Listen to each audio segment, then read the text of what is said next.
All right,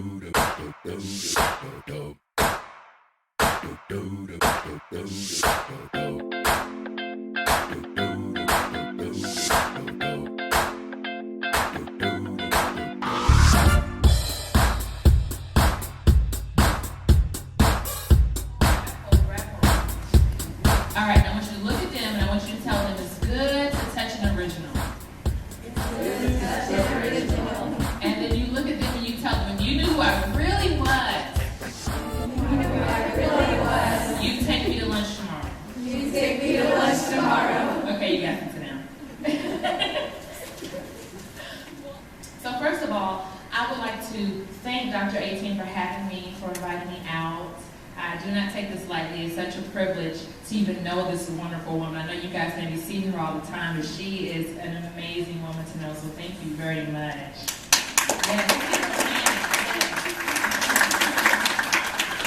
And also for you guys, thank you for being here and allowing me to stand before you. I'm very happy for you guys and proud of you guys, so thank you for having me.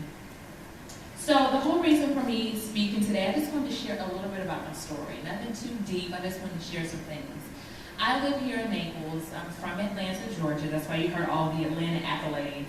I've been living here, August will be 3 years that I've lived in Naples. But I'm from Cleveland, Ohio. I was born in Cleveland, Ohio, and my parents picked up and moved when I was 4 years old. My brother was 8. Now, my parents, they grew up very poor. With a lot of siblings. My mom had 10 siblings, and my dad, they had 7. They both just had very rough childhoods, and so they decided that they wanted to pick up and they wanted to move to Atlanta to have a better life for us. They didn't want us to grow up like they did. And I don't have, I guess society would say my parents are uneducated. They don't have an education. My mom dropped out of school when she was in the 11th grade when she got pregnant with my brother. And then my dad dropped out of school when he was in the 9th grade, and he actually started living on his own. And so I share that because I don't come from an educated, scholarly family, but they decided to move us to a different place because they wanted us to be better and to do better. And they wanted us to learn more and to do better in school than they did. And so we moved to Atlanta, and everything was fine. I did good in elementary school. I did good in middle school. It kind of came easy for me, so I didn't have to study at all. And then I was involved in basketball and band. And then comes high school. Well, as you guys know, high school requires something called studying. And it requires study habits that you probably didn't learn in middle school. How many of you guys had amazing study habits in middle school? Oh, okay, you are an exception to the rule. That's a good thing. But I just did not study. So when high school came, I, contrary to popular belief, did not do so good in high school. But I kind of kept it together my freshman year. So then after my freshman year, the summer of my freshman year, going to the 10th grade, how many of you guys are in the 9th grade or freshmen right now going to 10th grade? Okay, good. Well, my summer of my freshman year, my mom passed away. I was 14 years old. I was turning 15 in September. And she passed away. She had breast cancer, and it spread to her brain. And she died, and I was not expecting it. So in the 9th grade or 8th grade, I wasn't thinking I'm going to be without my mother ever in life. This is mom, right? So she passed away. It was very hard. I never thought I'd ever be able to get through it. But I did. That was the first time, I'll share this with you, I had suicidal thoughts. Because my mom and I were so close that I felt like, if my mom's not here, I don't need to be here. So I got through it, but my grades and my school suffered. And so I went through high school, and I eventually decided to, I continued on in band, and I was playing basketball still, but my grades weren't so great. So fast forwarding on to my senior year, I decided that I no longer wanted to play basketball. I no longer wanted to be in the band, but I was very involved in school. I was the homecoming queen.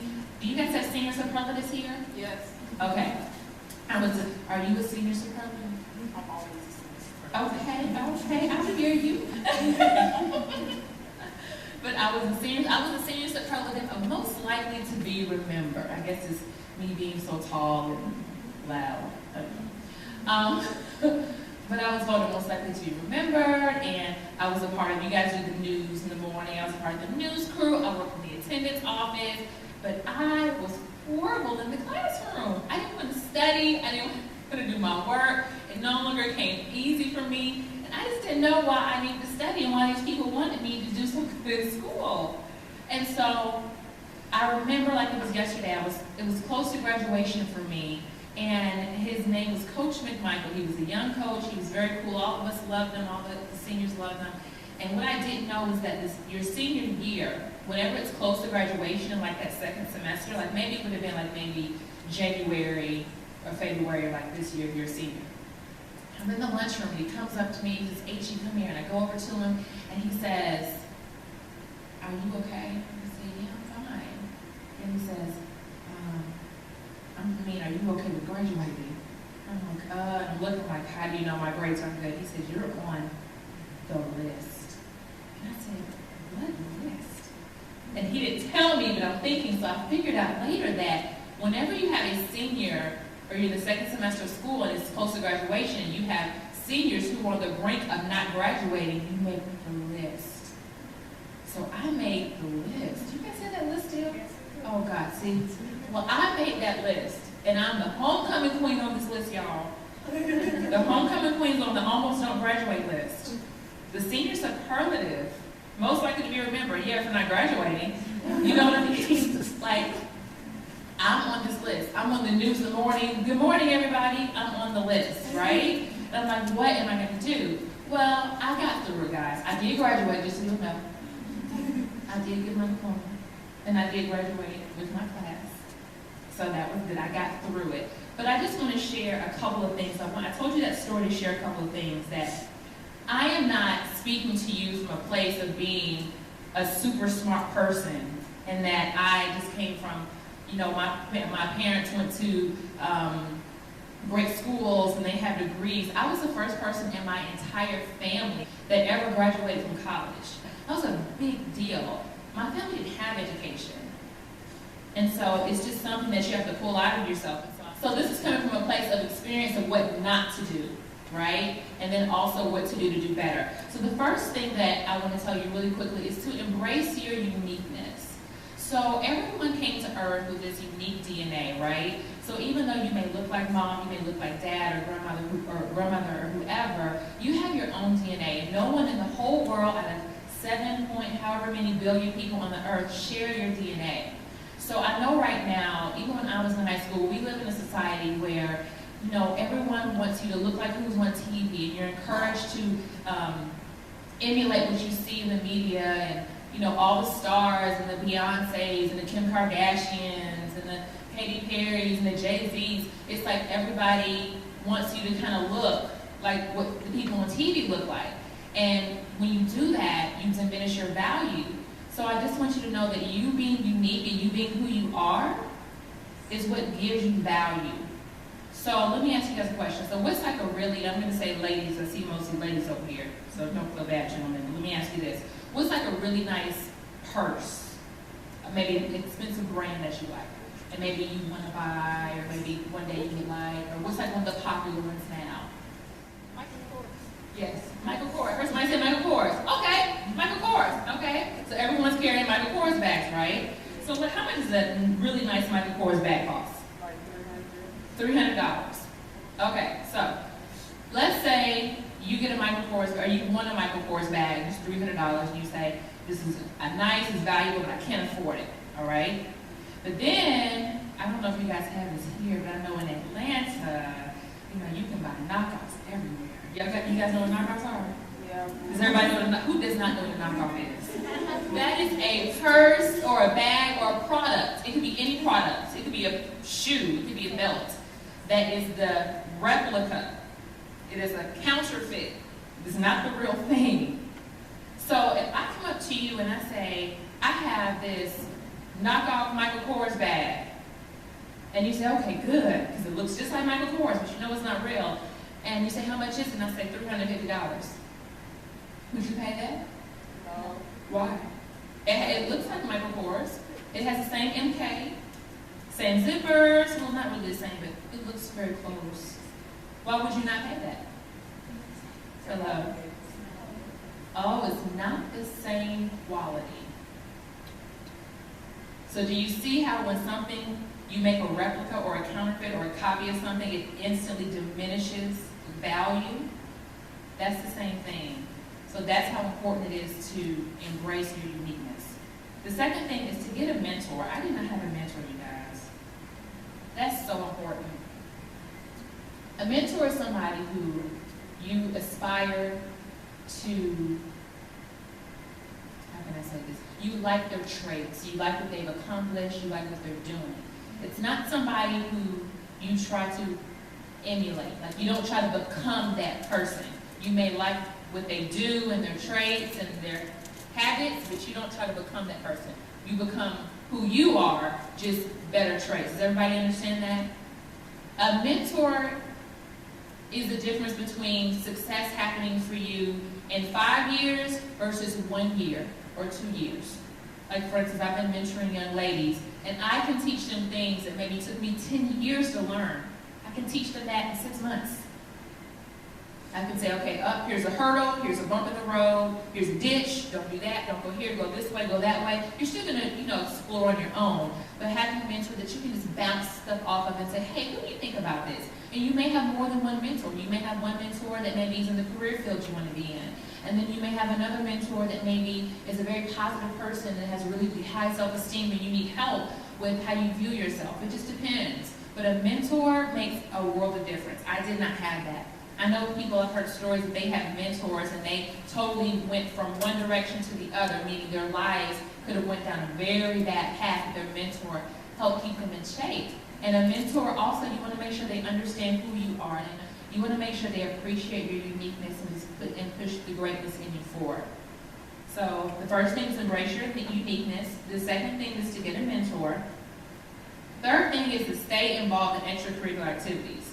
Now, when I decided to drop out of band, and I dropped out of basketball. And so when I dropped out, I started hanging around people I should not hang around. I started getting involved in things, different substances. I started going to parties, getting to school, getting too involved with boys. I did a little research for you, right? And so this is about extracurricular activities. All right, studies show that students who take part in extracurricular activities perform better in the classroom than those who don't. Extracurricular activities boost self-esteem, which is fundamental for emotional growth and intelligence. It's also fundamental for having the ability to say no to bad influences that lurk around every corner for children with way too much time on their hands. Being involved with extracurricular activities also helps with planning and proper time management, which is essential not only to college but in life. Proper management is the difference between graduating and dropping out. Be selective about who you're hanging with. You guys, I was just telling my dad the other day, I commend you guys because it's tough being a teen. It's tough. Like, the stuff that's going on right now in the world, like bullying. I mean, now it's social media, that's all fun and good, but social media added a different dynamic to you guys' lives. We didn't have social media growing up. So we didn't have the extra component of someone to put something embarrassing about you on Twitter or Snapchat, and then the next day the whole school's looking at you crazy.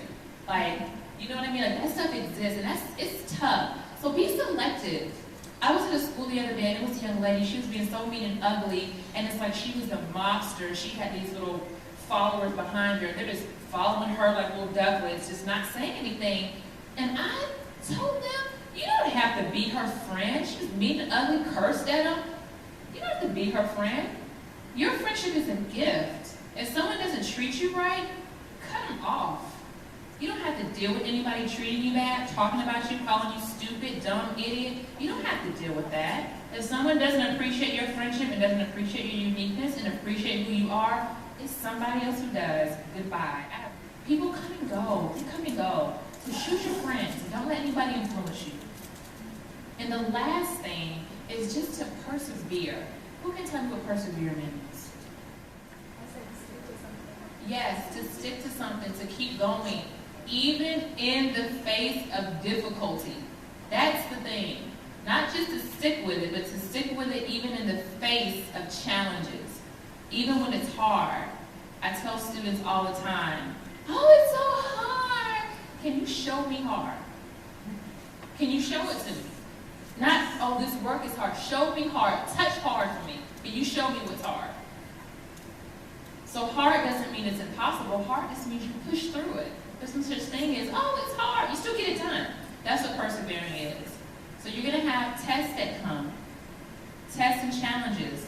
They just come to just see where you're weak. And then once they see where you're weak, it strengthens you. Always remember, the only reason why something is fireproof is because it had to go through the fire. So you guys will remain tough and strong because you go through some things. Your life's not over. You have challenges. I know you guys are probably going through stuff. It's all good. You'll get through it. It's just building you. So I just want to let you know that it doesn't matter how you start a thing. It only matters how you finish. If you start a race really slow, once you finish the race first, is anybody going to talk about how slow you started? They're just going to talk about how strong you finished. Thank you very much.